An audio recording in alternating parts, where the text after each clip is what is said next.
Just, uh, just give me a shout. Okay, so it's good to see you there, Pavan. See you all, my friends. Today I'm going to start, we do the meditation,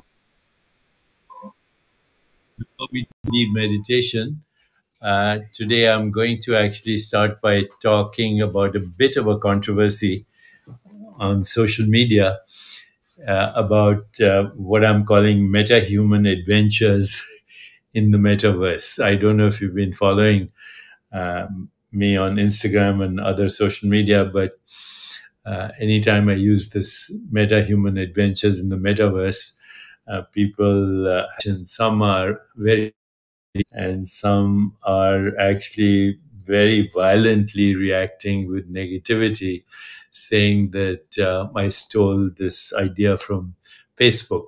So, first of all, Metahuman, Unleashing Your Infinite Potential, was written in 2019, and Facebook just announced uh, their company as Meta. So I didn't steal the idea. Secondly, I think people are misunderstanding what I mean, and this is very interesting um, because if we really understand what the metaverse is and what meta-human is, then we are ready, in fact, for adventures far beyond the imagination of Homer or the Iliad or the Upanishad or historical literature. Unleashing Your Infinite Potential was written before anything announced by Facebook. Okay, now, of course, people are using Facebook also to attack me and criticize, which is the irony of the whole thing. Meta, the word meta means beyond, beyond big in Sanskrit. So when we say meta human, it means beyond the usual human experience.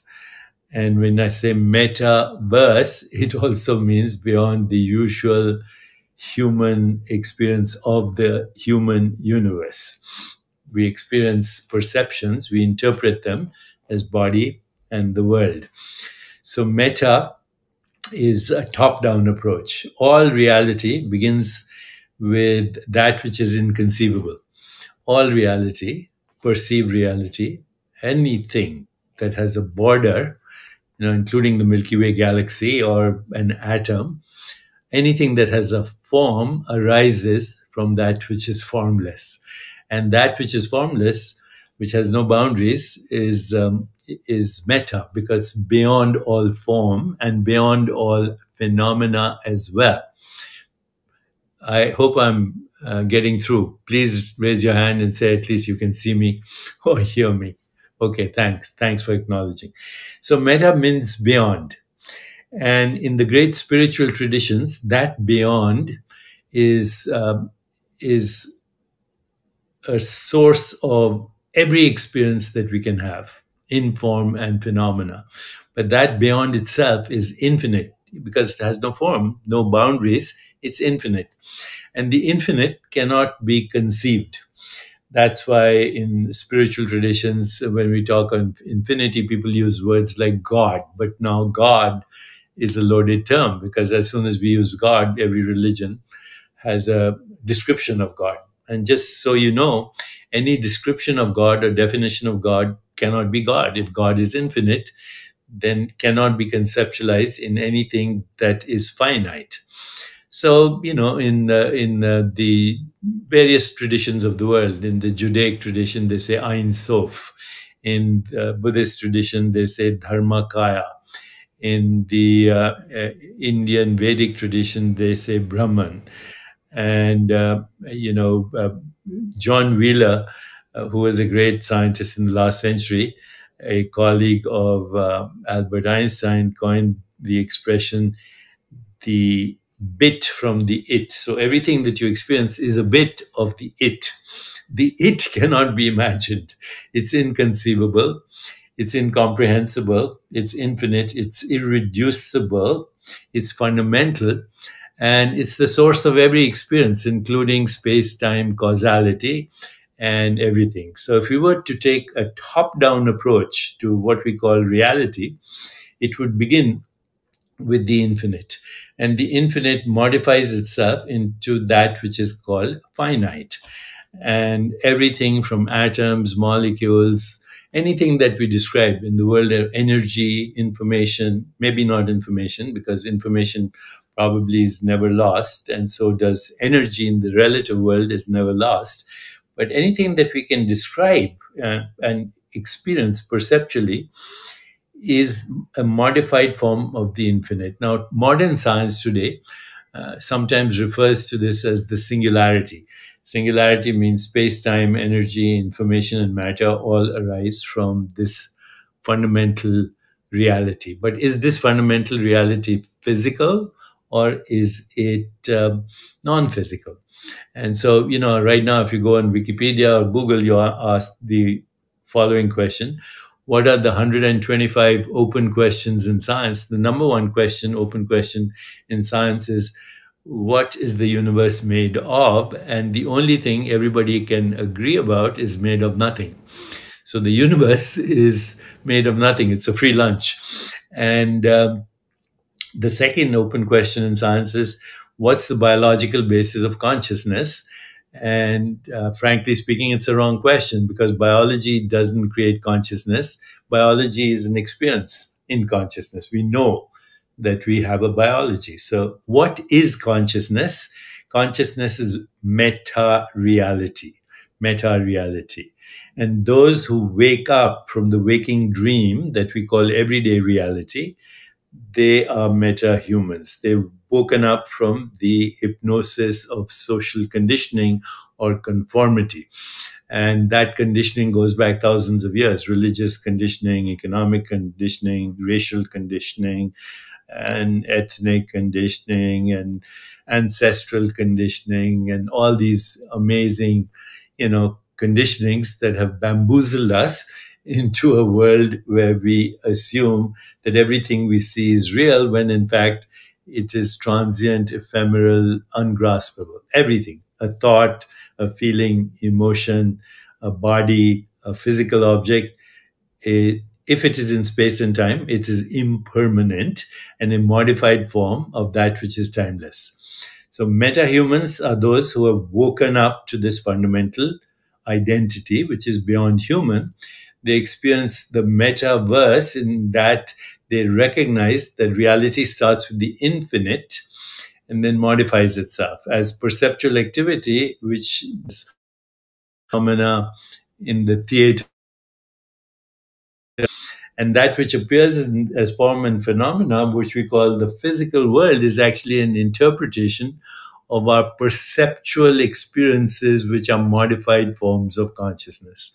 So, in fact, everything ultimately is made of the infinite appearing as the finite, whether it's my hand or my watch or this book or an atom or a molecule or, in fact, galaxy or other universes. So reality begins from that level, and then it moves to subtle levels. And those subtle levels, if you're a scientist, you'll say quantum levels, elementary energetic particles as seen or determined by the uncertainty factor. But by the time you measure, a particle is gone. So too, every experience is like that. It's sensations, feelings, images,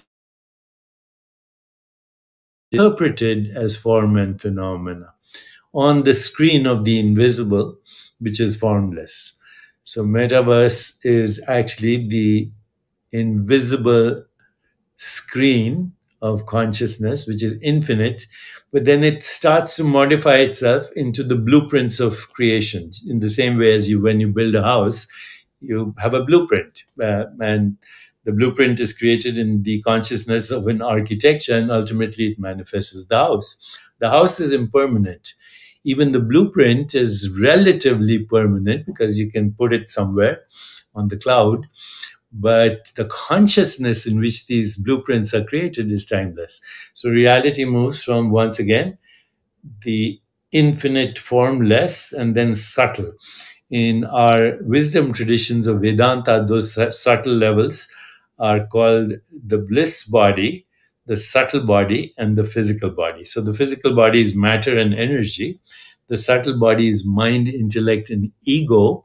And the causal body, which is the original referred to as Ananda Maya, Kosha, Ananda Shakti, of the invisible infinite bliss, Sat Chit Ananda. So, what is metahuman? Up to fundamental reality. Metaverse is the beginning of the blueprints of the physical world that we want to manifest. Certainly want to manifest a more peaceful, just, sustainable, healthier, and joyful world. And the technology we have, the bit from the it, is digital technology. So digital technology is what we're using right now to connect in this space of consciousness, which is the space of consciousness. Right now, where we are is the space of consciousness. So, and I'll do a little meditation with you to show you why every experience is in the space of consciousness. As we expand our experiences through digital technology, zeros and ones, and soon zeros and ones, which is quantum computers, then we will be able to create of the world we want to manifest. And those blueprints will be, as Wittgenstein, the great German philosopher, said, we are asleep, our life is a dream, but once in a while we wake up enough to know that we are dreaming. What do we wake up to? The source. The source is pure consciousness, pure awareness, pure being. I am before I am Deepak, or I am Susie, or I am, this experience. Whatever the experience is in time, but I am is not in time.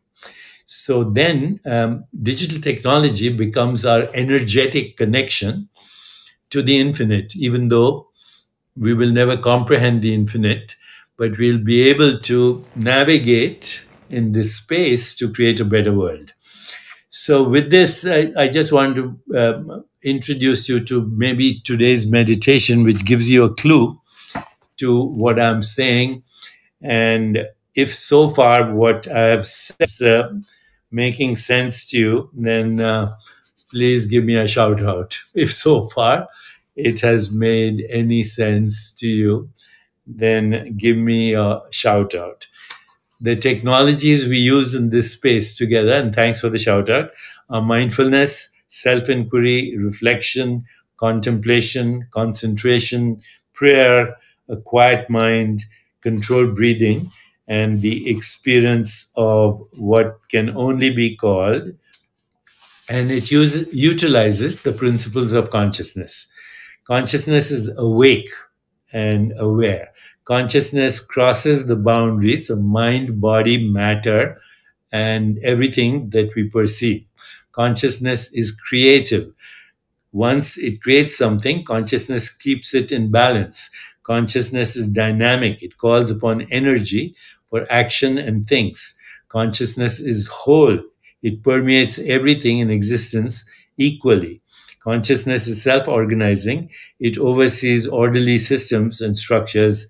Consciousness is harmonious. Every level of nature is part of the whole. Every thread contributes to the cosmic tapestry. And if we can actually give people experience like this, then that will be the metaverse adventures that we will navigate together as meta humans. So now let's very simple meditation today to see how we can actually begin the process. Okay. And so I'm going to start actually sharing some meditations with you on this from my book, Total Meditation, which followed Metahuman. Okay, so here's a practical exercise. Just follow my instructions, and right now, because you're with me in the metaverse, actually, you can't do everything I am suggesting. But imagine that this is today's meditation. Okay. So when you have an opportunity, take your fingers and run them across something that has a rough texture. Okay. Such as sandpaper. You can run your fingers across some rough texture, such as sandpaper. Now, then close your eyes mentally and feel the same rough texture mentally.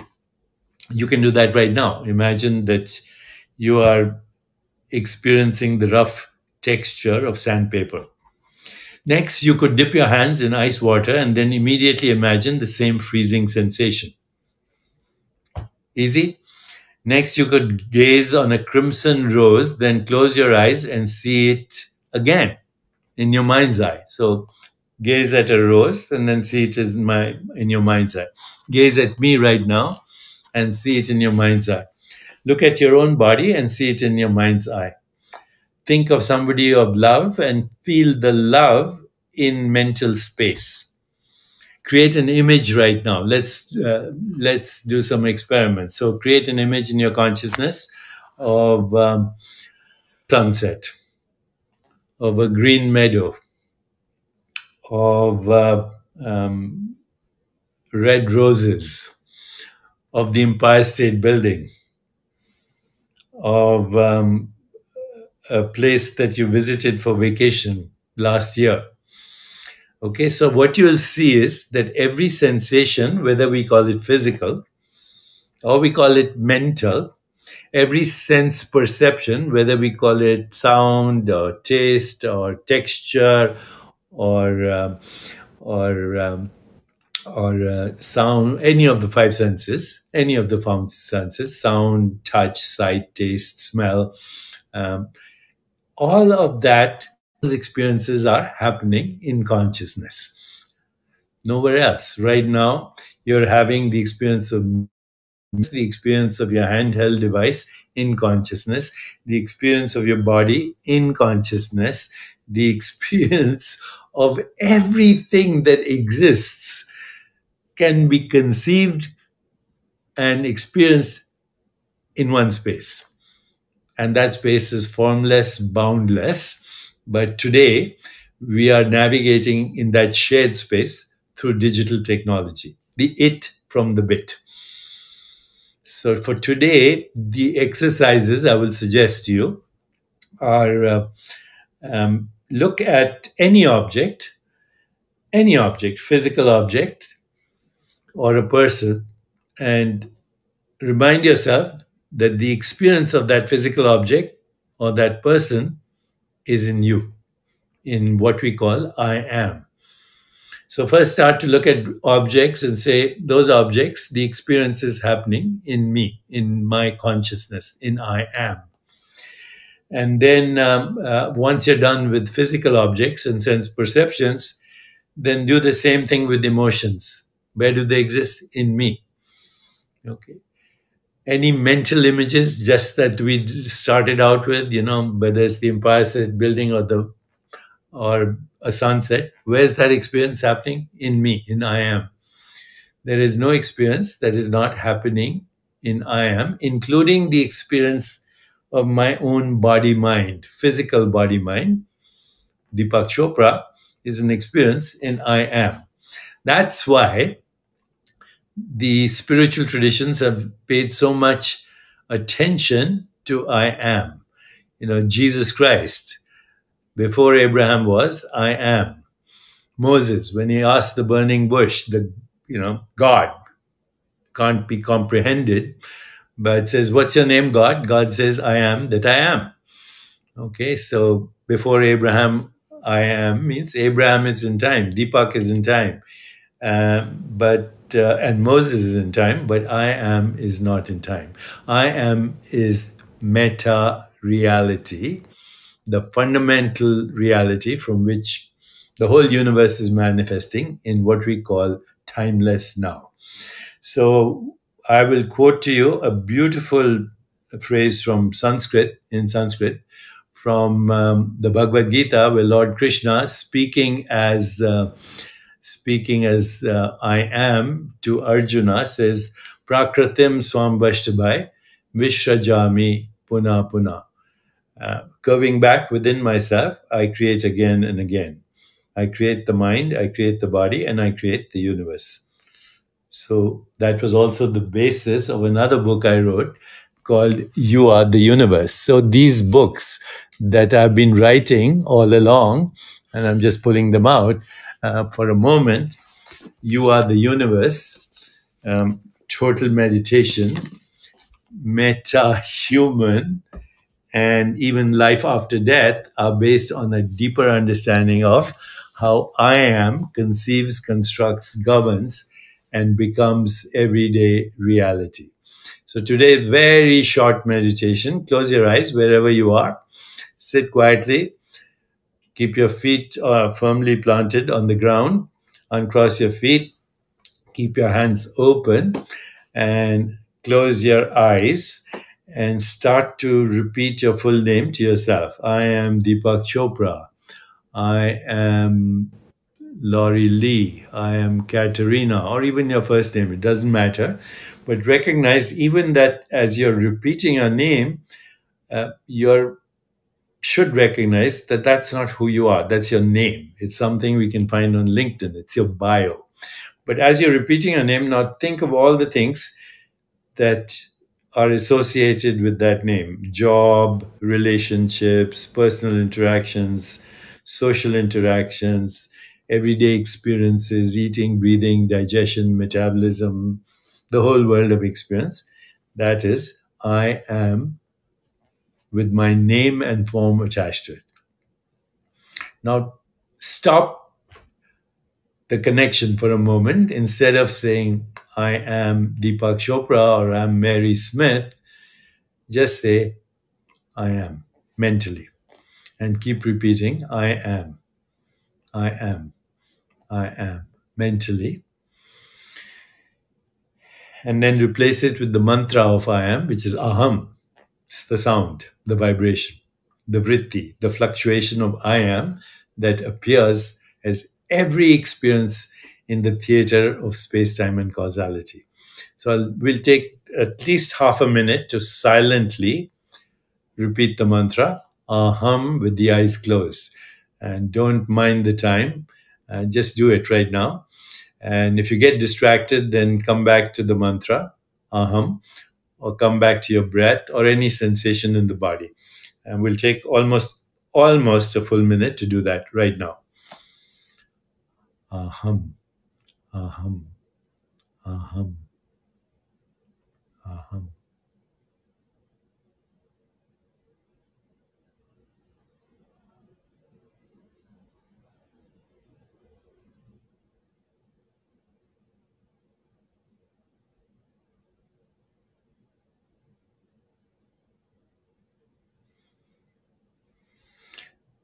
Now let the mantra go and just rest in your own presence.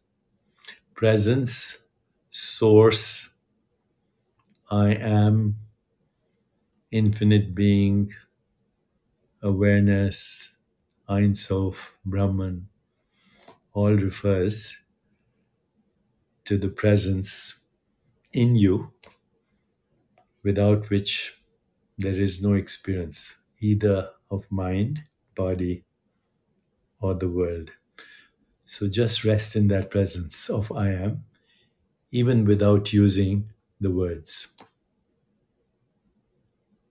Rest in being, in presence. Awareness has no shape, no form, no color. Awareness is not something you can see, hear, touch, taste, or smell, or imagine. But without it, there is no experience of body, mind, or world. And when we come to this level, then we realize what is real and what is not real. The unreal never existed, which was a temporary fluctuation of the real. The real never dies. Subtler realms of existence give rise to physical manifestations. The subtler realms outlive the death of the physical realms. The subtler realms are born in that which is inconceivable, formless presence. When we go to the source, slowly we will learn to craft our personal and collective reality. So, indeed, we can aspire to a more peaceful, just, sustainable, healthier, and joyful world. And here we will connect as well, creating metaverse adventures for metahumans beyond anything that we can currently imagine. So rest for a moment or two in your own presence. Now feel your body and open your eyes. Okay, so thanks for listening. Thanks for having the patience, for allowing me to explain these ideas to you. And I hope you enjoyed the meditation. I'm happy to answer a few questions right now if you want. So, who would like to ask a question?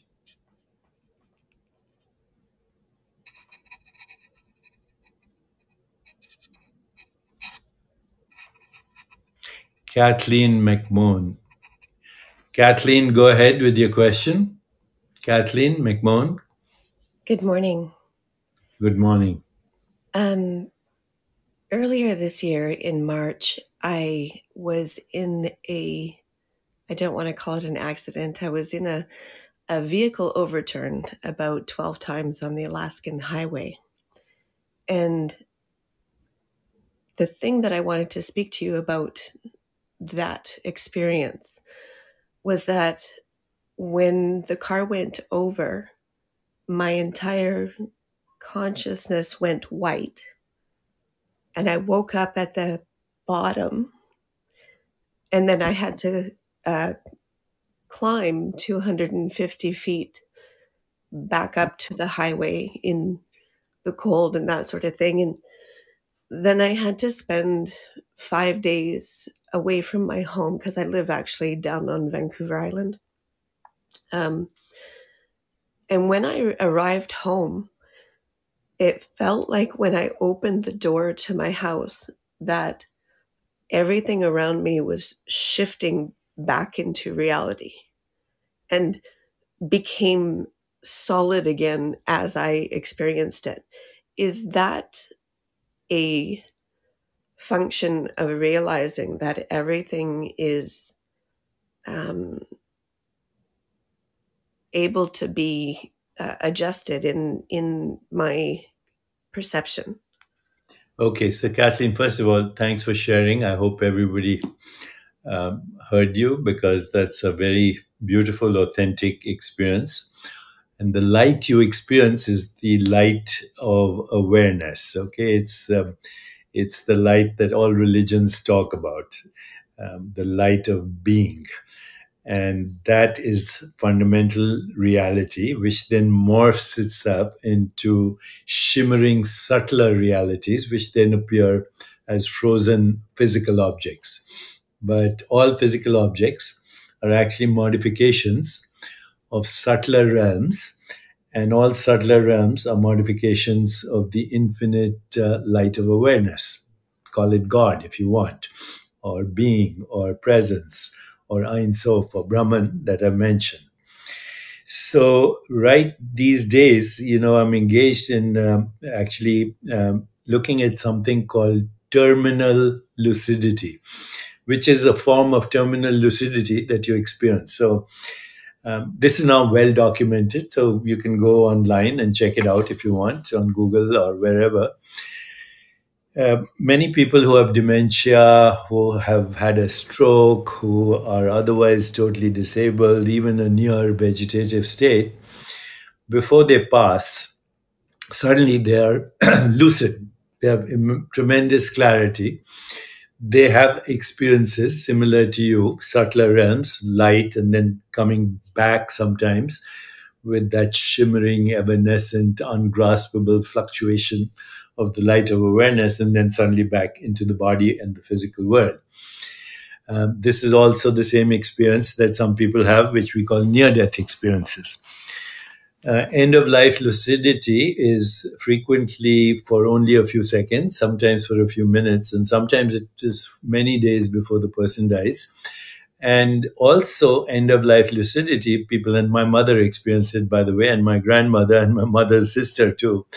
Before they pass on, they see or have experiences of relatives and friends and even pets that have passed on in the subtle realms, and they feel consoled.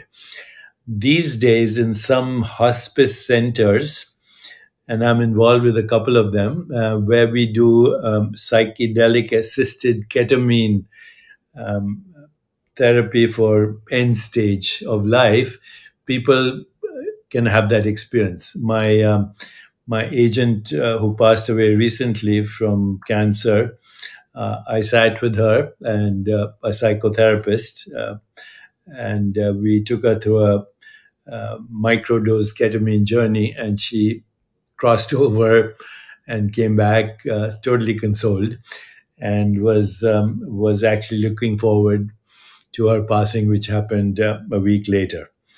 So your experience legitimizes all the other people's experiences and is very similar to that. And so thank you for sharing it. Next question. Is that, Kathleen, is that an answer that satisfies you? Absolutely. It was the feeling of going over, and I literally had said at that point in my mind, Mhm. I just said, "Okay, this is this is okay." Mhm. And that was when it felt like something else took over. So yes, thank you very Yeah. much. That's also called the peace that passes understanding. Okay. Mm. Okay, we can do a couple more questions if there are any. Hello, this is Melanie. Thank you all for allowing me to ask a question. Go ahead, Mel. Well, I share a similar experience with Kathleen. I have always had this, I guess, like an innate feeling of being connected to something outside of myself. And it was June of 2021, this past June, just a freak accident, I guess, happened. I guess it wasn't even an accident, but a chandelier fell out of the ceiling and collapsed on the back of my head. And I was in the hospital, and no life threatening injury or anything. And after the concussion, I began hearing like songs, and having these visions, and even in meditation, like it is so hard to describe the visions to people who I know, because they think I'm just bizarre. But I've began manifesting things that actually come to pass, that actually happen. And I've never really been able to do that before, but I'm abandoning, I guess, the sense of programming or program belief system that I've grown to have all my life. And ever since I have begun the spiritual journey, things have really unfolded for me in a positive way. However, it has eliminated some relationships in my life that I've been very connected to. And so I guess it really isn't a question that I have, but I just feel like a great sense of community in this space, and to know that I'm not crazy, but that I'm connected and in a very special way. And I Very know that about myself. Yeah, Melanie, first of all, beautiful sharing. But Thank you. You're not crazy. We are living in a crazy world, a world that has created nuclear weapons, mechanized ways of killing each other, extinction of species, climate change, uh, poison in our food chain. That's crazy. What you experienced is sanity that comes from knowing your true being. So that was a beautiful sharing. And what, other people would metaphorically express these experiences you're having as tapping into the matrix of the metaverse. You are literally tapping it and downloading songs, this, that, the other. And actually, people who can reside in I am, in that presence, this opens the door to what we call dormant non local abilities, such as extrasensory perception, precognition, memory of other lifetimes, or even being able to connect with people without communicating with them, which is Yes. true communion. So that's a beautiful sharing. Well, thank you so much. Thank you for everything that you've shared as well. And Thank you. I'm embracing this journey. Thank you. So before we all go, I think here's some very simple thing we can all do today. Anytime you have an experience, return to the source of your experience, the presence in which that experience is happening. Right now, as you're listening to me, just be aware of that which is listening. Try it right now. As you're listening to me, be aware of that which is listening. That still presence is your soul. It's not your mind. Your mind is constantly chattering, having a conversation, judging, labeling, defining. But behind that is a silent witness, which we call I am. Thank you very much. I'll see you next week. Thank you so much. I'd like to save this and call it Metahuman Adventures in the Metaverse, explained as succinctly as I can for this morning, but more again later. There's one more request. Maybe I'll take it. Ivan, let's see what Ivan has a question. I think we're done. So let's save and accept.